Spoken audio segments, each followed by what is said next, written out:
लोगों की कमीज़ें उठा के हम लोग देखते हैं कि हाँ जी किस किस को मार पड़ी है।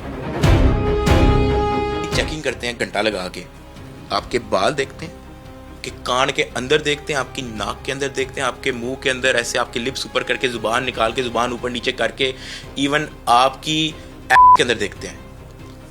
हाथ फील करके ना पैंट के अंदर अंदर बार बार से ही जहां जहां आपकी बॉडी में सुराख है ना वो देखते हैं।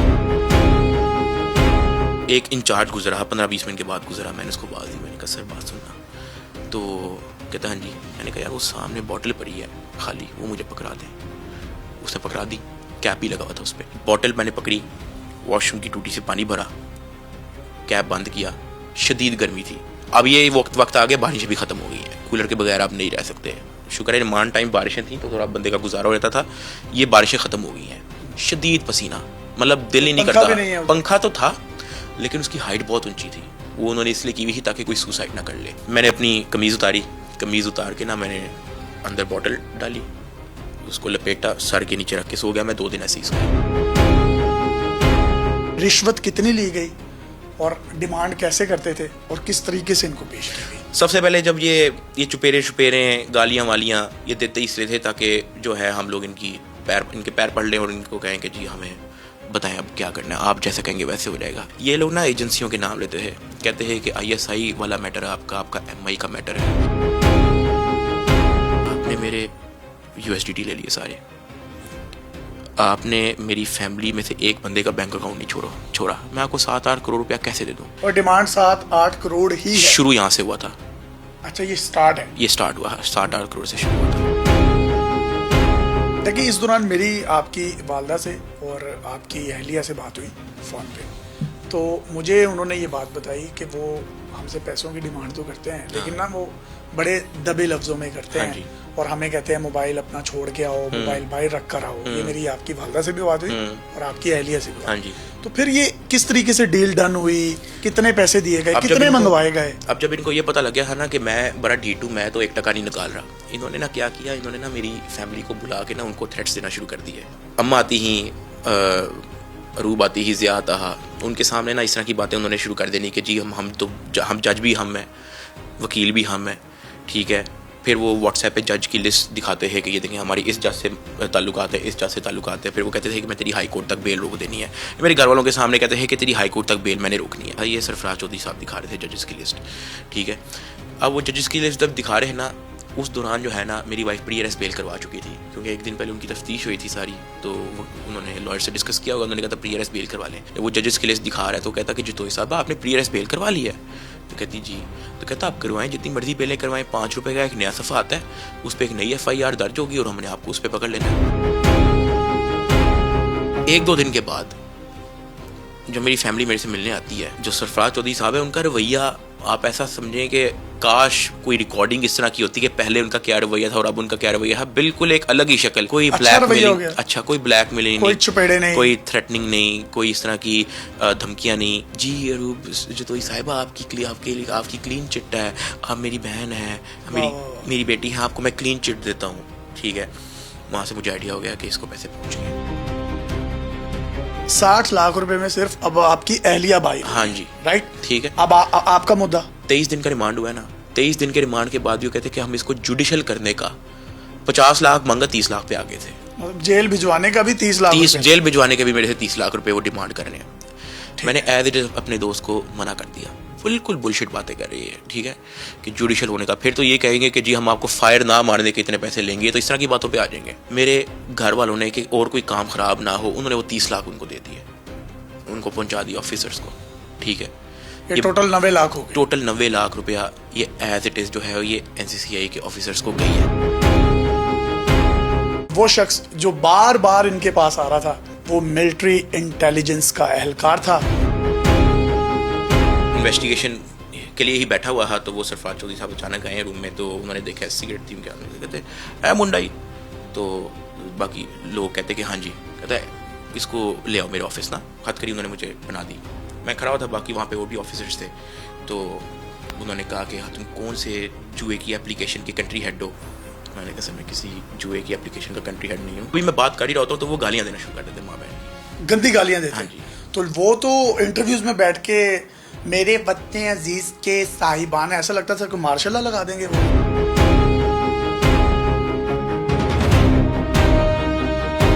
डकी भाई जेल से बहुत जल्दी रिहा होने वाले हैं। मेरी इस खबर को तमाम लोग नोट कर रहे हैं। डकी भाई की जुए की एप्लीकेशंस की प्रमोशन के मुकदमे में जमानत मंजूर। डकी भाई की जमानत मंजूर। डकी भाई की दरख्वास्त से जमानत मंजूर। 6 दिन पहले मैंने खबर दी थी कि वो NCCIA के करप्शन में मुलविस हैं। डकी भाई से जिन लोगों ने पैसे लिए हैं गैंग की सूरत में, इन तमाम लोगों के इस्तीफे आने वाले हैं। सरफराज चौधरी, मुश्तबा जफर, उस्मान, डिप्टी डायरेक्टर जवार अहमद अयाज साहब, इन्होंने अपने इस्तीफे डायरेक्टर लाहौर हशमत कमाल साहब को जाकर सबमिट करवा दिए हैं। डकी भाई और मुबैना रिश्वत लेने के केस में गिरफ्तार NCCI के 7 एहलकारों ने अब अपने सरकारी ओहदों से इस्तीफा दे दिया। NCCIA के अफसरान पर करप्शन के इल्जामात। National cyber crime investigation agency के एडिशनल डायरेक्टर गिरफ्तार। अस्सलाम वालेकुम जी। मेरी दूसरी विंडो में ये जो आप शख्सियत देख रहे हैं डकी भाई, इनके साथ जेल में क्या हुआ, ये किस तरीके से पकड़े गए, जो अफसरान थे उन्होंने इनको कितना मारा, इनके वालिदैन से कितने पैसे लिए, वो रिश्वत की रकम कितनी बड़ी थी।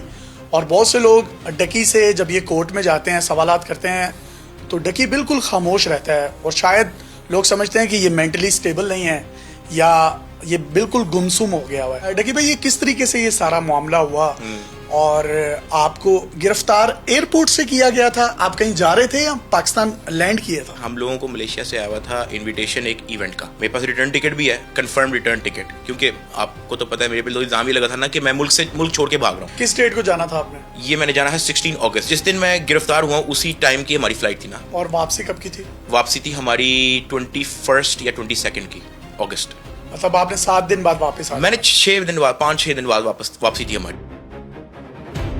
इस दौरान कोई आपको नोटिस आए? क्योंकि FIA में अगर किसी पर भी FIR होनी है तो पहले 3 नोटिस जाते हैं। तो कोई नोटिस नहीं, नोटिस नहीं आया ना। व्हाट्सएप एक नोटिस भी नहीं आया? एक भी नहीं आया। पता है क्या है, मेरी हिस्ट्री है, मुझे कोई नोटिस आया मैं हमेशा पेश हुआ।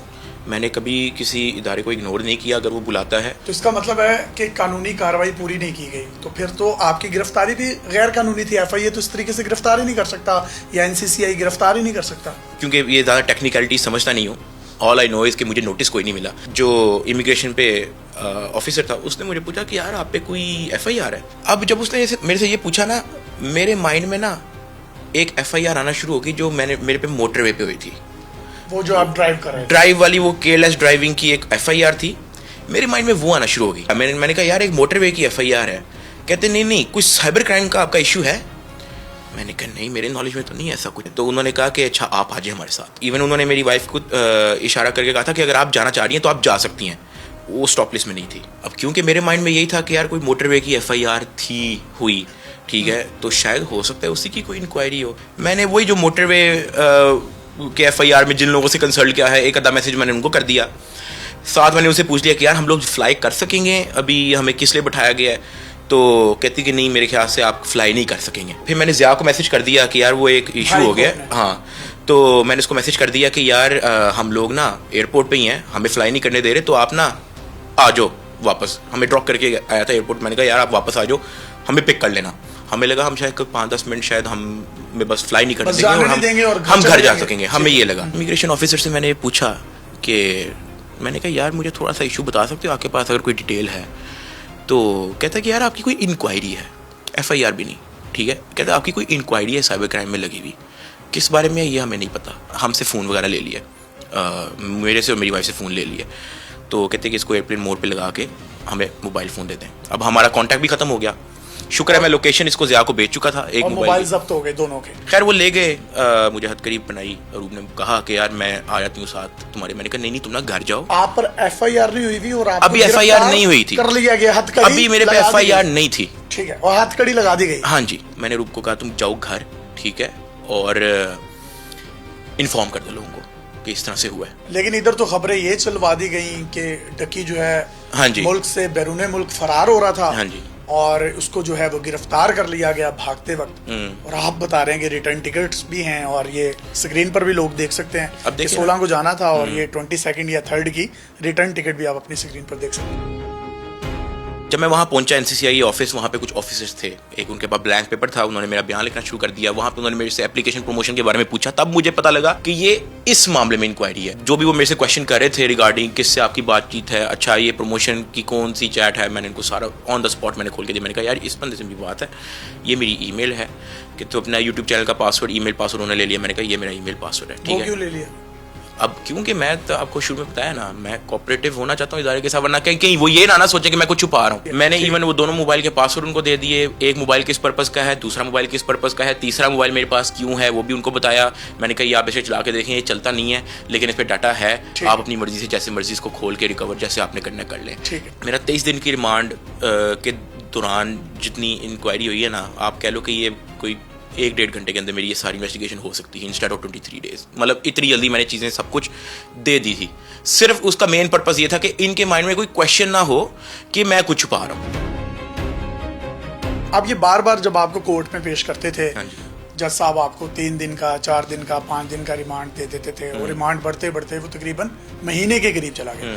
तो ये बार बार रिमांड इसीलिए ले रहे थे क्योंकि बार्गेनिंग करनी थी आपसे? जहाँ तक मैंने फील किया, मुझे किसी ने अपने मुंह से तो नहीं बताया, जो मैंने एक चीज़ फील की है कि अब बातें ना वो ईगो पे आ गई हैं कि देखो हमने पता नहीं कौन सा बंदा तुम दिया, 28 दिन का पूरा उसका रिमांड लिया। वो सरफराज चौधरी साहब थे, वो तो आपके खिलाफ पूरी एक कैंपेन थी, तकरीबन 80 के करीब उन्होंने इंटरव्यूज दिए। मैंने तो ये 3 महीने बाद देखी है। मुझे नहीं पता कि क्या बात हो रही है, किस चैनल पे बात हो रही है, क्योंकि मेरे पास तो कोई कम्युनिकेशन डिवाइस नहीं थी, मेरे पास कोई लैपटॉप नहीं था, मेरे पास कोई फ़ोन नहीं था। वो तो कहते थे आपको 5 वक्त का नमाजी बना दिया है, अब आप अंदर जो है अल्लाह तौबा कर रहे हैं।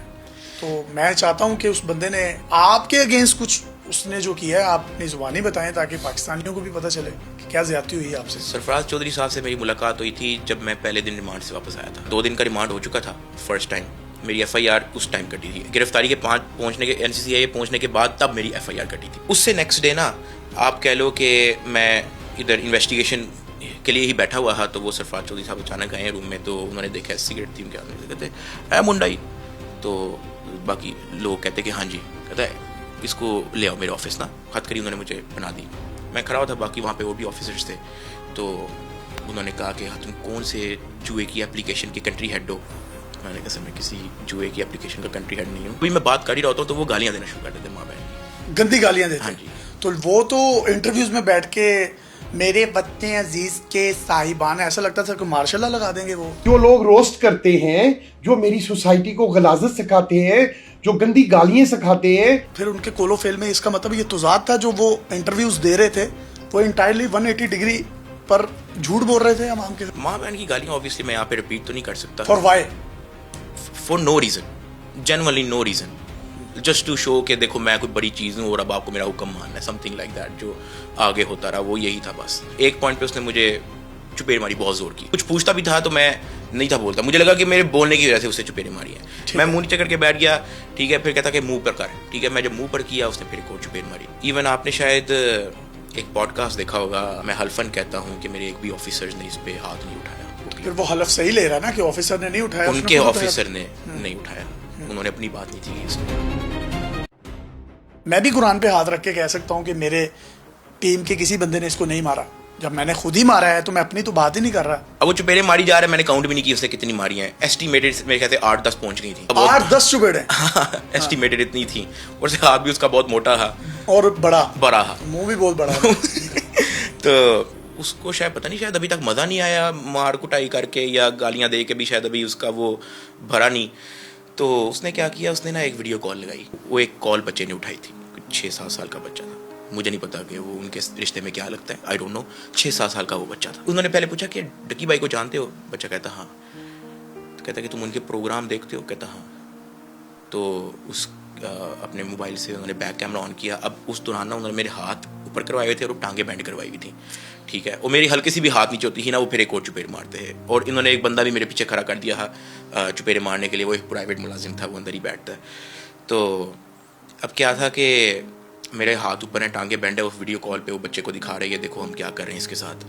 तो कहता कि आप देखोगे तुम इसका प्रोग्राम? तो कहते नहीं। मुझे यहाँ तक भी मैंने कहा चलो ठीक है, अपना शौक पूरा कर रहा है, करने दो। अब सहते रहे, मैं सहता रहा। मैंने कहा ठीक है, ओके। बच्चे को कहता 6-7 साल उसकी उम्र थी, कहता कि इसको गालियाँ दो। उसने माँ बहन की गाली दी, एक बच्चे ने? लफ्ज बोला उसने गलत। अब आगे से कहता और, फिर उसने फिर माँ बहन की गालियां दी, कहता और माँ बहन की गाली दी। इसे 4-5 बार से जब रिपीट कर, मुझे तब बड़ा एक अजीब सा वो हुआ कि मैंने कहा यार मैं ना बंदे को जानता हूँ, मेरी कोई पर्सनल दुश्मनी नहीं। मैंने कहा मेरा पर्सनल दुश्मन भी शायद मेरे साथ ये ना करता। पीछे से वो बंदा जो खड़ा किया था वो मारता गया, मेरे हाथ ऊपर थे, टांगे बेंड थी। तो वो फिर कहते कि आप देखोगे इसकी वीडियोस? कहते नहीं नहीं, ये तो आगे फिर गाली दी कि ये तो ये है, तो ये तो बस ये जो बच्चे वाला जो पार्ट है ना, बस उसमें थोड़ा आप कह लो कि आंसू आ जाते हैं कभी कभी जब भी मैं अपने माइंड में लेके आता हूँ। तो अब क्या हुआ कि वो मुझे ऊपर ले गए। अब तक मेरी आंखों में आंसू थे, सिर्फ इस ये वीडियो कॉल वाले सीन के बाद मेरी आंखों में आंसू थे। उससे पहले तक मैंने कहा मैं सह रहा था बस। ऊपर लेके गए हैं, ऊपर ना मेरे से एक बंदा मिलने आया हुआ था। उस बंदे ने ना हमारे घर की ना केटरिंग की थी। अब उसने मेरी आंखों में आंसू देखे थे तो वो अचानक ना खड़ा हो गया, कहता कि क्या हुआ है, ये क्या हुआ है? पैरों के निशान पड़े हुए थे, आंखों में आंसू थे। तो मैं अब उसको क्या कहता कि कुछ भी नहीं हुआ। तो मैंने कहा कि यार मैं ना इनके साथ पूरी तरह कोऑपरेट कर रहा हूँ, ये ऐਵੇਂ ही मुझे मारी जा रही है, ऐਵੇਂ ही। मैंने इनको सब कुछ दिया हुआ है, मोबाइल शोबाइल सब, मैं इनको कुछ भी गलत नहीं बता रहा। अगर आपकी इधर किसी अफसर से बातचीत है किसी से भी, आप इनको रिक्वेस्ट करें कि यार बंदा कोऑपरेट कर रहा है, इसको मारे ना। इवन चलो अगर मारना भी है तो मारे कम, ठीक है, क्योंकि उन्होंने मेरे को 8-10 चुपेरे मारते गए। तो वो बड़ा परेशान हो गया, कहता कि अच्छा किसने मारा है? मैंने उसको नहीं था बताया, मैंने कहा बस ऑफिसर्स ने मारा है। तो वो कहता कि अच्छा मैं आपके लिए पिज़्ज़ा बर्गर लेके आया। मैंने कहा जी थैंक यू सो मच। अच्छा भाई वो पिज़्ज़ा बर्गर भी वो खा गए थे अंदर ही। कितने दिन से खाना नहीं खाया था आपने? यार मैं तो वो अंदर ही हवालात में ही, कोई अगर चाय मंगाता था आधा कप मुझे दे देता था, कभी कोई बिस्किट मंगाता था थोड़े से बिस्किट मुझे दे देता था। तो वो क्योंकि अभी मेरे घर वालों के साथ मुलाकात नहीं थी ना बिल्कुल भी। आपके मंगाए हुए बर्गर और पिज़्ज़े भी खा गए? वो अंदर ही खा गए थे, वो मैंने नहीं खाए। तो ये सब करप्शन का भी बहुत पैसा खा गए हैं। तो खैर बर्गर है। अब मुझे नहीं पता कि वो जो फूड लेके आया है जो बंदा मेरे लिए, वो आगे एक एंकर हैं जुनेद सलीम, शो करते हैं जी जी जी, उनके कहीं वो जानने वाले थे। उन्होंने एज इट इज़ ये बात उनको बता दी, ठीक है। उन्होंने उस चीज़ का पॉडकास्ट कर दिया, एक एपिसोड कर दिया अपने उस पे चैनल पे। ज़ेरे हिरासत जब डक्की भाई थे तो कुछ लोग उनसे मिलने गए तो उन्होंने कहा कि आप पिज़्ज़ा खाएंगे, तो डक्की भाई जवाब में उनके पाँव पड़ गया तो उनसे मिलने आए थे और बिलक बिलक के रोने लगा और कहने लगा पिज़्ज़ा को छोड़े, उनसे कहे मुझे मारें कम। और बड़े निडर और बेबाक सहाफ़ी हैं। इस बात पे मेरी एक और इंक्वायरी अंदर खुल गई कि जी ये बात को कि कैसे आउट कर रहा है, ये किसने बताया, ये हुआ है वो हुआ है। उसके बाद से मेरे से जो भी पूछने आता था कि आप खामोश, मैं खामोश। इवन इरशाद भट्टी साहब हैं, वो एक बार आए थे पता करने मेरा, तो मैं वहाँ पे मुझे हथकड़ी बना के लेके जा रहे थे हवालात में। बंदा आया था, वो कहता कि वो एक रिपोर्टर आया है, एंकर आया है, तो कोई आपका सगा नहीं है, आपका मसला सरफराज साहब ने हल करना है, बस जो भी वो सवाल कर रहा है उसको उल्टा जवाब दे के बस आ जाना, कोई उसको ज़्यादा शेयर करने की ज़रूरत नहीं है। एक बंदा आया जिसने मुझे हवालात से लेके गया, मुझे हथकड़ी बना के लेके उधर सफार चौधरी साहब के पास। उन्होंने कहा अरे नहीं बैठे बैठे हथकड़ी खोलें इसकी ये वो। अच्छा, तो क्योंकि बंदा आया हुआ था ना, एक जाहिर उसने आगे रिपोर्ट देनी है। तो आप वो ड्रामा देख के शॉक नहीं हुए कि ये मुझे इतना मारते हैं, अब ये कोई टीवी प्रेजेंटर आ गया तो उसके सामने मुनाफिकत कर रहा है? अब उन्होंने सरफराज साहब के सामने पूछा कि आप पे किसी ने तशद्दुद भी किया है? मैंने कहा नहीं। इरशाद भट्टी साहब? हाँ, मैंने कहा नहीं। तो कहता कि ऐसी खबरें सुनने को आ रही हैं। मैंने कहा कि सर आपको पता है व्यूज़ के लिए लोग करते हैं, शायद कोई टॉपिक होगा किसी ने। और सरफराज सामने बैठा, वो देखते रहे, मुझे घूरते रहे। तो कहता देखा ये तो अपना ये वो, अब तो बच्चा ये तो बड़ा अच्छा हो के बाहर निकलेगा, ये तो नमाज़ें पढ़ता है, ये तो ये करता है। वो उनके सामने उन्होंने शुरू कर दिया कि देखो हम तो बड़ा बेबी सिटिंग कर रहे हैं इसकी ना। बहुत सारे लोग आए हैं पूछने, कोई पता करने आया, कोई वैसे आया, कोई जर्नलिस्ट आया, कोई एंकर आया, कोई न्यूज़ वाला आया, कोई रिपोर्टर आया। मैंने सबको कहा नहीं बड़े अच्छे अफसरान हैं जी, मैं बड़ी रिस्पेक्ट करता हूँ। दिल में तो आप ही गंदी गालियाँ देते हो? दिल में तो ब्रो बद्दुआएं, हम लोग नमाज पढ़ के स्पेशल बद्दुआ करवाते थे अंदर हवालात में। 15-14 लोग थे, वो एक बड़ी एक अजीब सी। आप समेत बाकी लोगों के साथ भी यही रवैया रखा? मेरे साथ वो डॉक्टर उमर आदिल भी बंद थे, वो किस चीज़ के आई विटनेस हैं, लोग आते थे अंदर, लोगों की कमीज़ें उठा के हम लोग देखते हैं कि हाँ जी किस किस को मार पड़ी है। नीलो नीलो ही होती नीलो नीलो ही वो होती डॉक्टर है। उमर आदिल साहब ने एक पॉडकास्ट में ये बात कही भी है। उन्होंने ये जरा टी शर्ट कमर से ऊपर कर दो, आपको नजर आती उसकी बैंगन के रंग की नीलो नील कमर। उन्होंने ना इवन जब वो अंदर आए, हमने उनसे पूछा कि आप पे क्या पर्चा है ना, तो वो कहते कि मैं पता नहीं, उन्होंने शायद कोई अनाई लोगों के बारे में शायद कुछ बोल दिया बात था। की थी।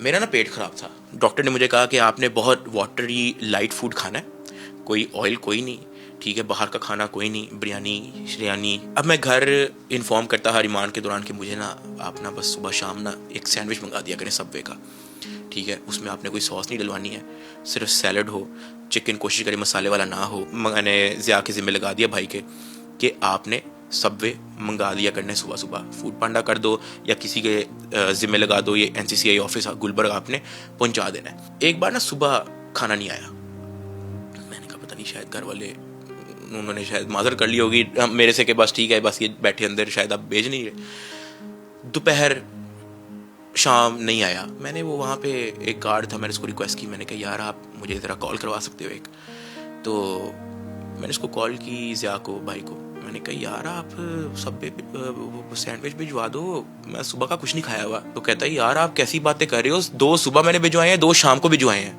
फिर ये बात जब मैंने आउट की डिपार्टमेंट में, तब जाके मेरा खाना मेरे तक पहुंचना शुरू हुआ कि खाना कौन खा ये रहा मेरा था? खाना ऊपर सबवे खा जाते थे। सरफराज, मुझे नहीं पता सरफराज खाता था या कौन खाता था, लेकिन मेरे तक नहीं था पहुंचता वो। तो हवालात में क्या सीन होता था, कितने लोग होते थे, वॉशरूम कैसा मेरे होते हुए, क्योंकि मेरा रिकॉर्ड है NCCI का, मैं हाईएस्ट रिमांडेड बंदा हूँ, 23 डेज मेरा हुआ है, और इससे पहले किसी भी बंदे का NCCI के अंदर 23 डेज का रिमांड नहीं हुआ। आज भी अगर आज उधर NCCI उधर जाएंगे हवालात में, मेरा नाम लिखा हुआ है, मैंने लिखा हुआ है डक्की भाई was here for 23 days remand, मैंने एज इट इज वो दीवार पे लिख के आया हूँ। हर बंदा इतने जोगे नहीं होता कि घर वाले उसके खाना देख के आए, ये वो। कितना बड़ा हवालात था? ब्रो एक बेडरूम से भी छोटा, बेडरूम जितना था, और अंदर मेरे होते हुए एक बार 27 बंदे रह के गए हैं, 27 बंदों एक तो वो कैसे एक दूसरे के ऊपर ही चढ़े होंगे यार, एक बेचारे? दूसरे के ऊपर ही थे, क्योंकि रात मुझे नींद नहीं थी आती, तो मैं ना दीवार के साथ लग के ऐसे करके बैठ गया था, ऐसे। अब मैं ऐसे बैठा हूँ ना, मेरा पैर अगर ऐसे हुआ ना तो ये उसके सर पे लग जाएगा बंदे के, ठीक है, मेरा अगर हाथ ऐसे हुआ तो वो किसी बंदे के पैर पे लग जाएगा, यानी कि मैं ऐसे इसलिए बैठा हूँ ताकि बाकी 27 बंदे को 1-2 इंच की जगह मिल जाए एक्स्ट्रा। और ये पूरी रात यूं ही चलना है सिस्टम, यूं ही बैठना है। हाँ, इवन कुछ लोग इस तरह से करते हैं कि बारियां लगा लेती थी हमने। और गर्मी कितनी थी? यार अल्लाह का शुक्र है उस टाइम बारिशें चल रही थी, लेकिन वो सावन भादो का महीना हाँ, था। लेकिन वो हमें चीज़ ज़्यादा वर्स लगती है क्योंकि चूहे आ जाते थे अंदर। अच्छा, हाँ, क्योंकि ये नमी और ये इस तरह की और ये गंद ज़्यादा होता है, बरसात और ठीक है, ज़्यादा आपको डर्टी फील होता है, हीट नहीं पड़ती, आपको सूरज नहीं पड़ता आपके बिस्तरों पे, आपके चादरों पे, और ये वो, तो वो ज़्यादा आपको अनहाइजीनिक लगता है। तो कुछ लोग जूते लेके अंदर आते थे, कभी कुछ है तो कभी कुछ है। 27 बंदे, अब उनको किन किन को हम कहेंगे कि यार ऐसे नहीं करना वैसे नहीं करना। खाना भी अगर खा रहे हैं तो वो कौन सी एक दस्तरखान बिछता है तो वहाँ पे प्रॉपर गिलास आते हैं, 1-2 गिलास होंगे, वो 27 बंदों ने शेयर करना है, प्लेट है वहाँ पे। वॉशरूम कैसे कर रहे हैं? वॉशरूम बस बारी और वहीं पे है वॉशरूम? अंदर ही उन्होंने बना हुआ है, मतलब उसके दरवाजा नहीं लगा हुआ, लेकिन उस पर कपड़ा लटकाया हुआ है, वो भी किसी मुल्जमान ने वही लटका के। मतलब एक बंदा वॉशरूम कर रहा है और 26 जो है वो मुस्तफीद हो रहे हैं, देख रहे हैं, कोई पर्दा नहीं, पर्दा लगाया हुआ है, ठीक है, हाँ, लेकिन वो वहीं, क्योंकि पहले कोई रह के गया तो उसकी स्मेल भी वॉशरूम की वहीं पर है, और वहीं पर आप रह रहे हैं इस पूरे इन्वायरमेंट में। हाँ जी, तो और 23 दिन आप रहे हैं? 23 दिन? मैं 23 डेज रहा हूँ।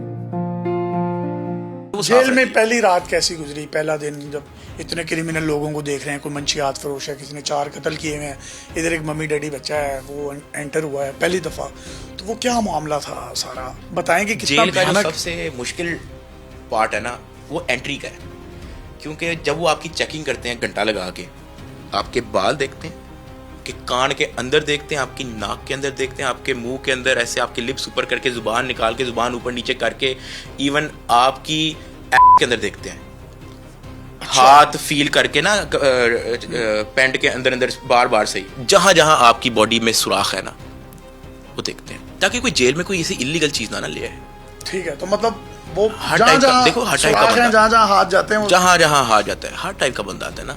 एनीवे वो चेकिंग होती है, उसके बाद फिर आपकी एक गिनती डिसाइड होती है गिनती जेल की ही एक ज़ुबान है, गिनती खुल गई, गिनती बंद होगी। अब वहाँ पे क्योंकि जब मैं एंटर हुआ तो बहुत सारे इंचार्ज फ़ोटो भी लेनी उन्होंने शुरू कर दी थी। तो बल्कि शायद एक मुझे जेल में मुझे किसी ने बताया कि आपकी जेल में एंट्री की वीडियो किसी ने डाली है। अब वो जब ये इस तरह की जब एक्टिविटीज़ हो रही होती है ना, तो वो शायद ऑफिसर्स देख लेते हैं कि कोई इन्फ्लुएंशियल बंदा है या क्या है, तो वो उस हिसाब से उसकी समटाइम्स गिनती हो जाती है। अब क्या होता है कि जो मंशियात वाले लोग हैं उनकी एक अलहदा बैरक बनी हुई है। बैरक आप ऐसा समझो, वो भी जेल की ज़ुबान है, हॉल कह लो आप। इस दीवार से लेके इस दीवार तक एक बैरक होता है, वहाँ पे छोटी छोटी चक्की बनी होती है। चक्की बेसिकली सेल को कहते हैं, ये भी जेल की ज़ुबान है, ठीक है। सेल को उर्दू में चक्की कहते हैं।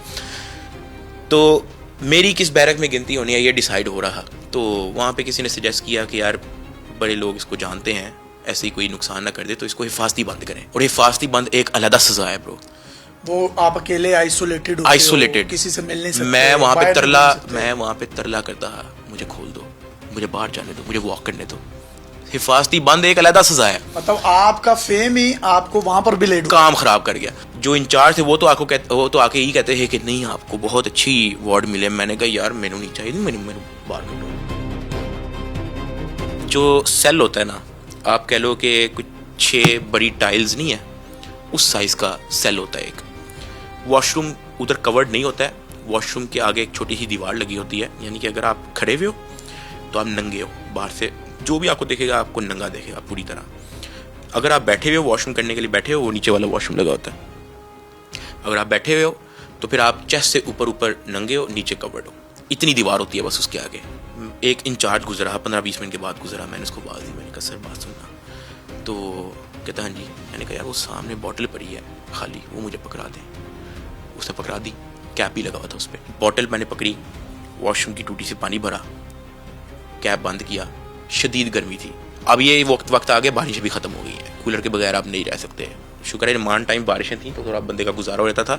ये बारिशें ख़त्म हो गई हैं, शदीद पसीना, मतलब दिल ही नहीं करता। पंखा तो था लेकिन उसकी हाइट बहुत ऊंची थी, वो उन्होंने इसलिए की हुई थी ताकि कोई सुसाइड ना कर ले। मैंने अपनी कमीज़ उतार के ना मैंने अंदर बॉटल डाली, उसको लपेटा, सर के नीचे रख के सो गया। मैं 2 दिन ऐसे ही सोया। हाँ, आप घर से मंगा सकते हो चादरें, लेकिन अब मेरे घर वाले आए थे कुछ थर्ड डे 2 दिन आपने ऐसे गुजारे, ठीक। तीसरे दिन मेरे घर वाले आए। तो घर वालों के साथ भी मुलाकात ना इस तरह से होती है, हफ्ते में 1 बार मुलाकात होती है जेल के अंदर। ये SOP है। मूवीज़ में नहीं आपने देखा, दरमियान में शीशा लगा होता है, एक तरफ एक बंदा बैठा होता है, दूसरी तरफ दूसरा बंदा बैठा होता है, और आपके आगे एक लैंडलाइन होता है और आप लैंडलाइन के थ्रू बात करते हो। शायद आपने किसी मूवी में देखा हो। तो ये सारा दिन कैसा गुजरता था वहाँ, और रात कैसे गुजरती थी? रात बहुत मुश्किल थी, और मेरे लिए सबसे मुश्किल रात गुजारनी इसलिए थी क्योंकि मैं पिछले 10 साल से अंधेरे में नहीं सोया। मैं इस तरह का बंदा ही नहीं, मैं नाइट आउल हूँ बेसिकली। मुझे तकरीबन अंधेरे वाली रूटीन करते करते मुझे ना 6 हफ्ते लग गए। रात को मैं वक्त गुजार लेता था अखबार पढ़ के, जिंदगी मैंने अखबार नहीं पढ़ा। तो आपसे रिलेटेड खबरें भी कभी मिलती थी? आती ही। तो कौन सी पढ़ी और जिसमें आपको लगा होगा यार है कि ये सबसे ज़्यादा एक खबर थी जिसको पढ़ के मैं जिंदगी में उतना टेंशन में नहीं गया। मैं इवन गिरफ्तारी के दौरान इतना टेंशन में नहीं गया जो मैं वो खबर देख के टेंशन में चला गया। हाई कोर्ट के ऑनरेबल जज हैं जस्टिस फरूक हैदर साहब, उन्होंने उनके पास जब मेरी बेल लगी तो उन्होंने कहा कि मैंने इसका केस सुनना ही नहीं। माजरत कर ली थी। आपने जुआ खेला था? कितना जुआ खेला ये सरफराज साहब? मैंने जिंदगी में बहुत जुआ खेला है, और आपको $10,000 या $20,000 एक शाउट आउट का लेते थे। नहीं, इवन उस बंदे को शाउट आउट का भी नहीं पता। वो एक एंकर ने पूछा कि ये जो इन्फ्लुएंसर्स शाउट आउट होते हैं तो इसको आप कैसे देखते हैं, तो वो उन्होंने जो जवाब दिया, मैं चाहता हूँ ये पूरा पाकिस्तान भी सुन ले। वो जुआरियों से पैसा ले रहा था शाउट आउट देने का, प्रमोट करने का। वो $10,000 से लेकर $20,000 तक पर प्रोग्राम। शाउट आउट को थोड़ा एक्सप्लेन करें। जब आप गाली देते हैं, किसी की मॉडेस्टी पे क्वेश्चन उठाते हैं, आप ये करते हैं, तो उसके लिए हमारे दफात हैं। तो यार वो कह रहा था कि ये इन्फ्लुएंसर्स शाउट आउट जो होते हैं ना, वो ये होते हैं कि आप किसी की मॉडेस्टी को, किसी को गालियां देते हैं या ये करते हैं। मतलब ये किन लोगों को यार साइबर क्राइम दे दिया? पहले खैर आप बताएं, आपने कितना जुआ खेला? शायद चौधरी सरफराज साहब को ये भी नहीं पता कि मेरे पे एग्जैक्टली पर्चा है क्या और मैं करता क्या, मेरी वीडियो क्या है, उनको ये भी नहीं पता। उनकी बातों से लगा। अब वो ये कहते हैं कि जुआ खेलता है, ये जुआरियों का ग्रुप है, ये जुआरियों के साथ कनेक्शन है। मैंने कहा यार जस्ट से कि एक एप्लीकेशन है, वो पाकिस्तान में रजिस्टर्ड नहीं है, उसका जिक्र इन्होंने किया है, कहानी खत्म। आपने जुआ खेला? नहीं। तो वो फिर आप पर इल्जाम ये क्यों लगाते रहे? ये तो कोर्ट ऑफ लॉ ने जो है डिसाइड करना है ना कि आप मुलजिम हैं, मुजरिम हैं, आपने कुछ किया या नहीं किया। मैं भी अपना चलान भी स्टडी कर रहा था, तो उसके अंदर ये जो अभी आपने 10,000 20,000 ये भी उनको दिल किया उन्होंने, बस ये वैल्यूज बोल दी, 10,000 20,000 डॉलर। आप लेते थे एक शॉर्ट आउट का?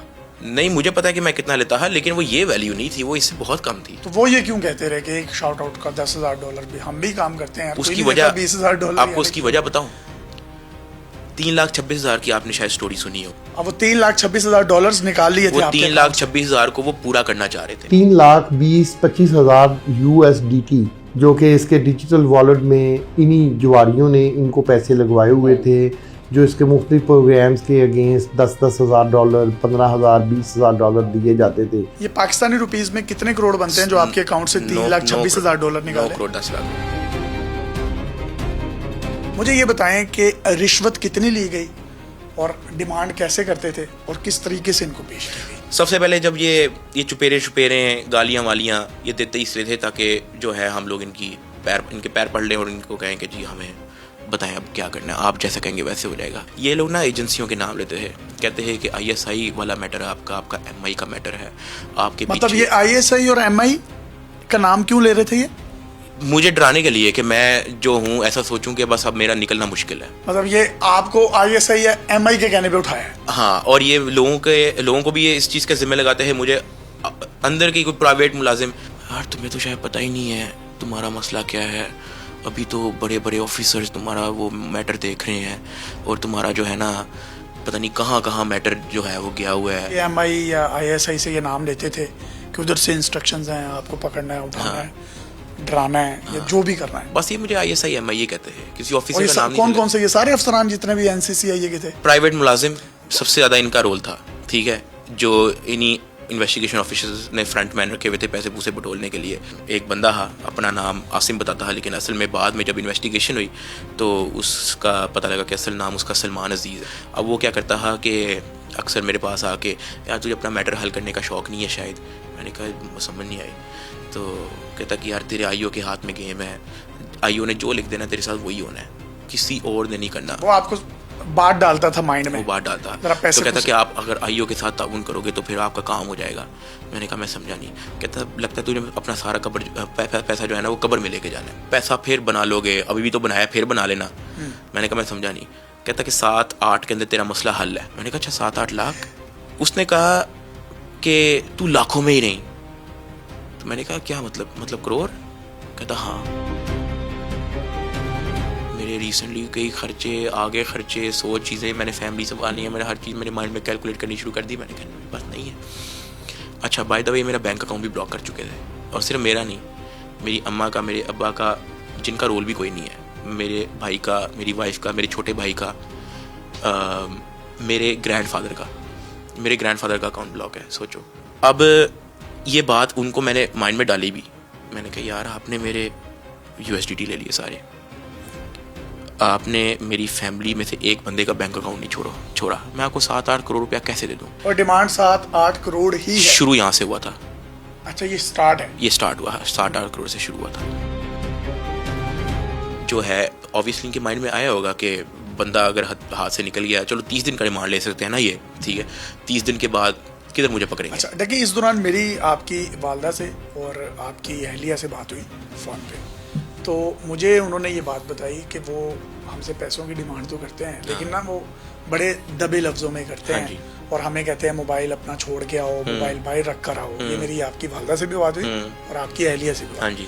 तो फिर ये किस तरीके से डील डन हुई, कितने पैसे दिए गए, कितने मंगवाए गए? अब जब इनको ये पता लग गया है ना कि मैं बड़ा ढीठू, मैं तो 1 टका नहीं निकाल रहा, इन्होंने ना क्या किया, इन्होंने ना मेरी फैमिली को बुला के ना उनको थ्रेट्स देना शुरू कर दिए।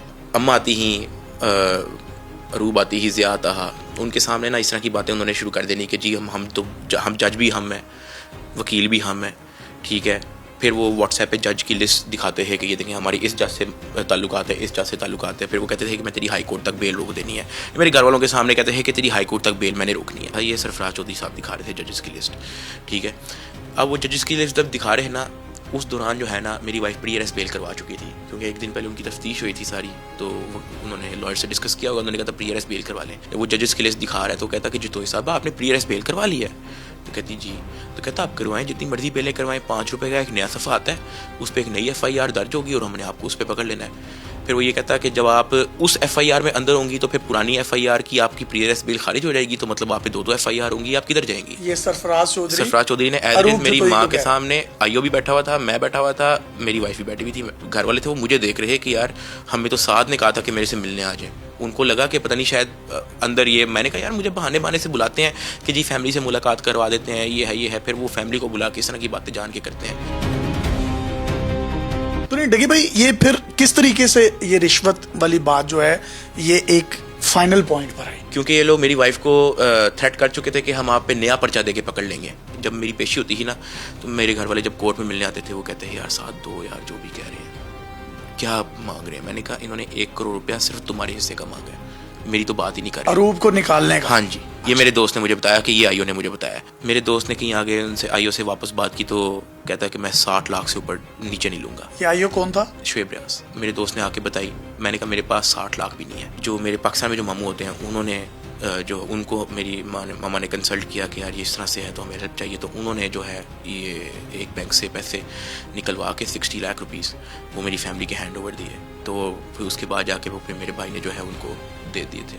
60 लाख रुपए आपका भाई ये NCCIA के अफसरान को देख रहा है? हाँ जी। उससे 1-2 दिन के बाद जो मेरी फैमिली मेरे से मिलने आती है, जो सरफराज चौधरी साहब है उनका रवैया आप ऐसा समझें कि काश कोई रिकॉर्डिंग इस तरह की होती कि पहले उनका क्या रवैया था और अब उनका क्या रवैया है, बिल्कुल एक अलग ही शक्ल। कोई ब्लैकमेलिंग, अच्छा कोई ब्लैकमेलिंग कोई चुपेड़े नहीं, कोई थ्रेटनिंग नहीं, कोई इस तरह की धमकियां नहीं। जी अरूब जितोई साहिबा आपकी क्लीन चिट है, आप मेरी बहन है, मेरी बेटी है, आपको मैं क्लीन चिट देता हूँ, ठीक है।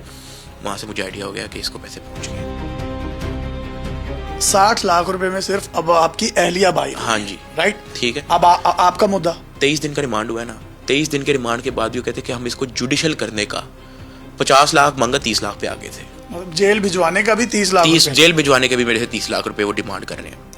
मैंने एज इट इज अपने दोस्त को मना कर दिया, बिल्कुल बुलशिट बातें कर रही है, ठीक है, कि जुडिशल होने का। फिर तो ये कहेंगे कि जी हम आपको फायर ना मारने के इतने पैसे लेंगे, तो इस तरह की बातों पे आ जाएंगे। मेरे घर वालों ने कि और कोई काम खराब ना हो, उन्होंने वो 30 लाख उनको दे दिए, उनको पहुंचा दिया ऑफिसर्स को, ठीक है। ये टोटल 90 लाख हो गए। टोटल 90 लाख रुपया ये एज इट इज जो है ये NCCI के ऑफिसर्स को गई है। वो दोस्त जब मेरा मिलने आया मेरे से, तो वो कहता कि अभी वो ये कह रहे हैं, मैंने कहा आगे उन्होंने क्या बात की है?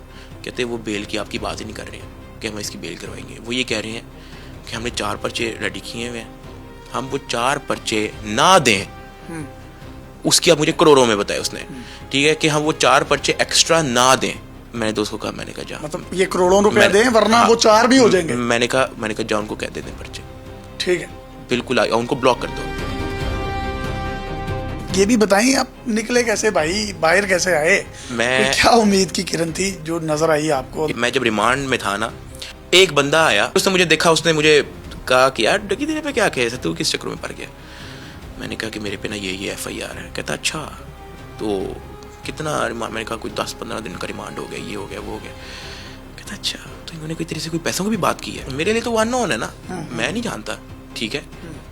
वो हो सकता है इधर FIA का भी कोई बंदा हो, ठीक है, हमें कोई नवा ड्रामा ना खुल जाए। मैंने इसको कहा नहीं ऐसा कुछ। तो कहता अच्छा, इस तरह शक्को शुबा वाली लुक दे के ना चला गया। आउट ऑफ नोवेयर वो बंदा फिर से आया, लेकिन वो इस बार मेरे से मिलने आया था, वो अपने काम से नहीं था, स्पेशली आया, वो मेरे से मिलने आया था। ये कितने दिन बाद आया? यार मुझे एग्जैक्ट दिन तो नहीं याद, लेकिन आप कह लो कि जब वो फर्स्ट टाइम जब मेरे से मिलने आया था, तब उस दौरान किसी किस्म की ट्रांजैक्शन नहीं थी हुई, इन्होंने सिर्फ पैसों की बात की हुई थी, इशारे किए हुए थे सारे, ठीक है। लेकिन मैंने उसको कहा था कि नहीं, उन्होंने इशारे भी नहीं किए, ठीक है।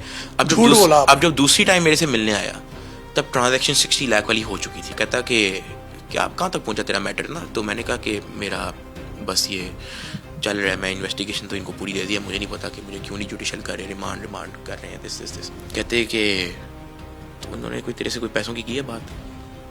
मैंने कहा नहीं। फिर झूठ बोला? हाँ मैंने झूठ बोला। मैंने कहा कि यार मैं तो नहीं जानता, मेरे लिए तो एक अननोन है, अननोन।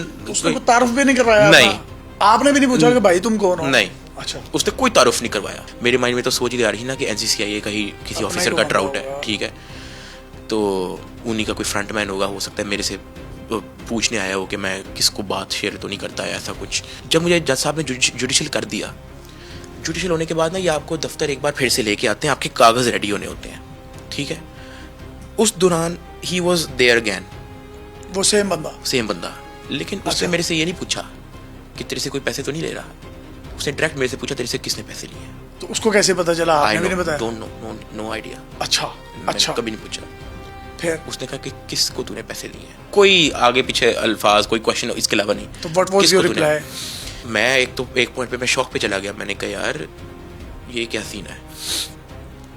तो मैंने फिर उसको बताया, मैंने कहा कि जी वो आई और उसकी टीम ने लिए, शेब रियाज और उसकी टीम ने कितने पैसे दिए हैं। अच्छा। मैंने कहा कि 60 लाख दे दिया है, कुछ जुडिशल होने का पैसे मांग रहे हैं, आगे मेरे पे और भी मांग रहे हैं इस तरह करके।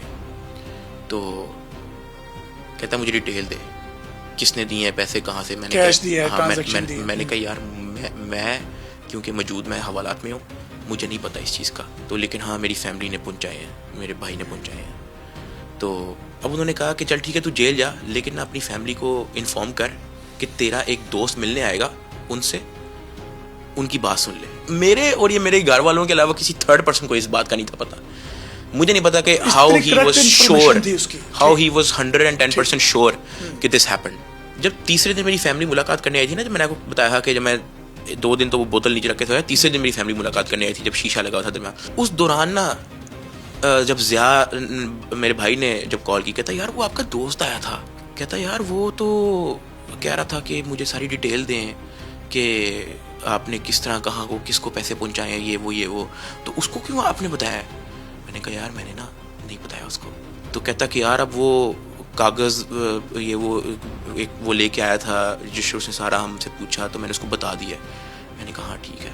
10 दिन के बाद मैं जेल में बैठा था, तो मुझे फिर से एक इंचार्ज आया, एक चिट लेके, कहता डकी सादो रहमान कौन है। मैंने कहा जी मैं। कहता आपकी मुलाकात आई है। तो मुझे लगा मेरी फैमिली आई है, तो लेकिन जब मैं मुलाकात करने गया तो वो वही बंदा था जो मुझे NCCI में मिला। अब ये चौथी दफा आपको जेल में मिलने आया? जेल में एक बार मिलने आया। कुछ आने वाले टाइम में ना आपको कुछ खबरें सुनने को मिलेंगी। आपने पैनिक नहीं होना, किसी से अंदर आपने बात नहीं करनी, अपनी फैमिली को भी कह दे कि पैनिक ना हो। मैं ये चाहता हूँ कि अब यहाँ पर डकी भाई जो है स्टॉप लगा दें। ये मेरे वीलॉग की एक क्लिप देख लीजिए। डकी भाई जेल से बहुत जल्दी रिहा होने वाले हैं। मेरी इस खबर को तमाम लोग नोट कर रहे हैं। NCCI के बड़े से बड़े और छोटे से छोटे अफसरान जो हैं वो खुफिया इदारों के रडार पर आ चुके हैं और उनके बहुत जल्द इस्तीफे आने वाले हैं।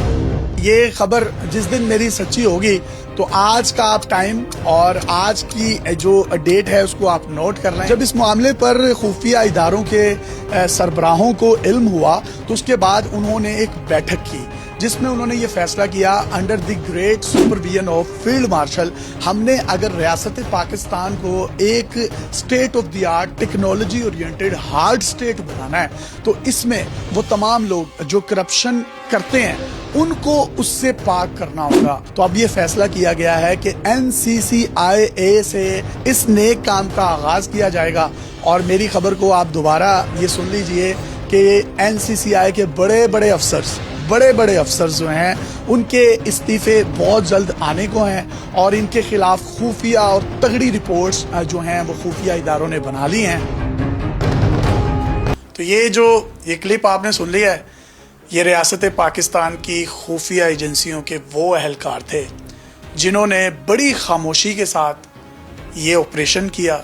और वो शख्स जो बार बार इनके पास आ रहा था वो मिलिट्री इंटेलिजेंस का अहलकार था जिसको हाई ऑफिशियल्स ने भेजा था और उसने इन तमाम लोगों की करप्शन को जिस तरीके से एक्सपोज किया और विद एविडेंस विद इंफॉर्मेशन जिस तरीके से डकी से बात की, डकी की फैमिली से बात की और उसके बाद आपने पूरे पाकिस्तान में देखा कि ये MI के DG field marshal Asim Munir साहब और ये तमाम लोगों ने जब करप्शन के नासूर को ख़त्म करने के लिए ख़ास तौर पर सरकारी अफसरान जो दीमक की तरह रियासत पाकिस्तान को खोखला कर चुके थे और जब ये पैसे लेते थे विक्टिम से तो उनको ये कहते थे कि ये मिलिट्री इंटेलिजेंस को जा रहे हैं। ये ISI को जा रहे हैं, ये खुफिया इदारों को जा रहे हैं। तो ये उस ऑपरेशन का एक, मैं ये समझता हूँ, एक मुजाहिद था, एक उम्मीद की किरण थी, एक रोशनी की किरण थी। जब डकी को हर तरफ अंधेरा ही अंधेरा नजर आ रहा था तो वो शख्स आया। तो मैं ये समझता हूँ ये अल्लाह की एक मदद होती है। जब ये सारा मैटर हुआ, मेरी जब बेल हुई, मैंने उनको रिक्वेस्ट की, मैंने उनको थैंक यू करने गया, मैंने उनको रिक्वेस्ट की कि मैंने कहा कि सर मुझे लोगों को बताने दें कि आपने कितनी एफर्ट की है मेरी फैमिली के लिए। आपने देखा कि मेरी माँ मुश्किल में है, मेरा भाई है, मेरी वाइफ है, मेरे अब्बा जी हैं, ठीक है, वो इतनी टेंशन में है, तो मुझे लोगों को बताने दें। तो even what he said was कि हमें आपकी कोई अप्रिसिएशन नहीं चाहिए, we are here to serve the country, ठीक है, और आपकी फैमिली हमारी फैमिली है, आपकी माँ मेरी माँ है, सही है। एंड तो ये अब करप्शन से पाकिस्तान करने के लिए खुफिया एजेंसियां जो हैं वो खुद जब फ्रंट फुट पर आई तो पूरी कौम आप देखें उनके पीछे खड़ी हो गई, और आज तक वो इनके जुए को, इनकी तशहीर को, इनकी ट्रांजैक्शंस को कहीं पर भी कोर्ट ऑफ लॉ में साबित नहीं कर सके। तो रियासत पाकिस्तान के लिए जिस तरीके से खुफिया एजेंसियां ये काम कर रही हैं, और उनका अब ये मिशन है कि जो सरकारी अफसर MI, ISI या किसी भी किस्म की एजेंसी को बदनाम करेगा, तमाम सरकारी अफसरान का डेटा इकट्ठा कर लिया गया है जो इन एजेंसियों के नाम पर लोगों को लूटते हैं। फिर लोग भी डर जाते हैं कि यार पीछे MI है, पीछे ISI है, तो अदालतों पे भी कहीं ना कहीं इन्फ्लुएंस होगा, तो लोग कहीं ना कहीं बात ही नहीं करते और वहीं पर पैसे देके डील करके बात को ख़त्म कर देते हैं। तो मैं एक छोटी सी बात मैं ऐड कर दूं कि मैं ना, जब ये पूरा ये जो 23 दिन रिमांड और ये 3 महीना जितना भी मैंने जेल टाइम गुजारा, मैं इस दौरान ना बिल्कुल इवन ये इदारों से बिल्कुल होप खो बैठा, मायूस, क्योंकि मेरा एक एक्सपीरियंस जो है वो परा पहला, और वो बिल्कुल मेरा पॉजिटिव नहीं था। लेकिन जब FI एंटी करप्शन की टीम ने मेरी फैमिली के सारे बयान लेके जब ये पर्चा लॉन्च किया ना, ये सारे ऑफिसर्स जो मेरी फैमिली के साथ गलत कर रहे थे वो सारे गिरफ्तार हुए, तब मैंने रियलाइज़ किया कि यार इदारा बुरा नहीं होता, ठीक है, सिर्फ इदारे में जो कुछ लोग हैं, अच्छे बुरे लोग होते हैं। और अब ये भी अच्छा है, जिस तरह आपने कहा कि मिलिट्री इंटेलिजेंस का गोल है कि उन्होंने जो है ये इदारे में से जो जितना गंद है वो किस तरह से उन्होंने फिल्टर आउट करना है। इसी के साथ साथ ना, मैं इस पॉडकास्ट का बिल्कुल ये मतलब नहीं लोगों को देना चाह रहा कि मैं यहाँ पे जो मेरे पे जो FIR हुई है मैं उसकी कोई जस्टिफिकेशन देने आया हूँ। I am simply here to apologise. मैंने अपनी वीडियो के अंदर भी बोला है कि मैं जो कंटेंट मैं बनाता रहा हूँ ना, मेरी पहली इंटेंशन सिर्फ यही थी कि मैं लोगों को एंटरटेन कर लूँ, लेकिन फिर भी अगर मेरी किसी वीडियो से कोई नेगेटिवली इम्पैक्ट हुआ है, मैं उस चीज़ की दिल से माफ़ी मांगता हूँ पूरे कौम से। और बिल्कुल मेरी इंटेंशन इस पॉडकास्ट का बिल्कुल मतलब ये नहीं है, मैं बिल्कुल इदारे के साथ कोऑपरेट करके, कोर्ट के साथ कोऑपरेट करके मैं अपना फेयर ट्रायल मैं लड़ूंगा। मुझे जज साहब जो कहेंगे मैं उस चीज़ को एक्सेप्ट करूँगा। और डकी को मैं ये भी बताता चलूँ कि डकी भाई, आपकी बाहर आने की खबर जो हमने दी थी वो भी हमारे ज़राए से हमें पता चल गई थी कि खुफिया इदारों ने एक बड़ी ज़बरदस्त उस पर मीटिंग कर ली है। और अगेन इस पे मैं फील्ड मार्शल साहब को खिराज तहसीन पेश करना चाहूँगा, MI के जो DG हैं उनको, ISI के जो DG हैं उनको, और जितने भी वो खुफिया मुजाहिद हैं जो कभी भी सामने नहीं आते, लेकिन हम उनकी वजह से अपने घरों में सुख की नींद सोते हैं, हमारे बच्चे सुख की नींद सोते हैं। लेकिन बहुत आसान होता है कि हम एक वो बॉर्डर पर खड़ा हुआ 35 kg की गन पकड़ के जो खड़ा है, हम उसको बुरा भला कह देते हैं या उसके बारे में कुछ ऐसे अल्फाज कह देते हैं, लेकिन हम ये नहीं सोचते कि उसने अपनी जानी कुर्बानी, अपनी माली कुर्बानी, अपनी फैमिली से दूर है, और वो उन जगहों पर है जो जेल से भी 100 टाइम्स ज़्यादा ख़तरनाक है, और वो वहाँ पर खड़ा है जहाँ से कोई गीदड़ आ सकता है, कोई सूर आ सकता है, कोई चीता आ सकता है जो उसको दबोच सकता है,